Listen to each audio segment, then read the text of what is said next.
जैसी कोई दौलत नहीं और जहालत जैसी कोई गुर्बत नहीं। अपने वो नहीं होते जो रोने पर आते हैं, अपने वो होते हैं जो रोने ही नहीं देते।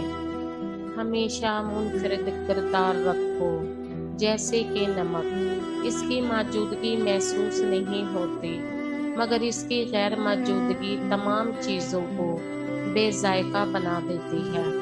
सब्र एक ऐसी सवारी है जो अपने सवार को करने नहीं देती, ना किसी के कदमों में ना किसी की नजरों से।